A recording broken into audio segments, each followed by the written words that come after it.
முக்கியமான மசோதாக்களை மத்திய அரசு நாடாளுமன்றம் முடியும் இறுதி நாள் வரை காத்திருந்து தாக்கல் செய்வதை வழக்கமாக வைத்திருப்பதாக திமுக எம்பி கனிமொழி குற்றம் சாட்டியிருக்கிறார்.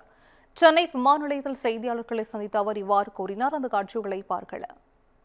சில முக்கியமான மசோதாக்களை தொடர்ந்து பிஜேபி அரசு, ஒன்றிய அரசாங்கம் தொடர்ந்து இறுதி நாள் வரை காத்திருந்து கொண்டு வருவதை வழக்கமாக கொண்டிருக்கிறார்கள்.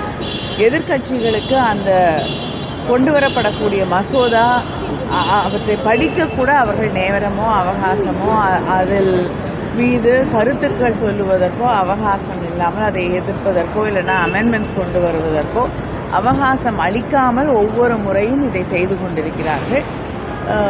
தொடர்ந்து அவர்கள் இந்த நாட்டின் ஜனநாயகத்தை, மக்களால் தேர்ந்தெடுக்கப்பட்டிருக்கக்கூடிய ஆட்சிகளை அச்சுறுத்துவதற்காகவே பல மசோதாக்களை நாடாளுமன்றத்திலே நிறைவேற்ற துடித்துக் கொண்டிருக்கிறார்கள் என்பதை மிக தெளிவாக பார்க்க முடிகிறது.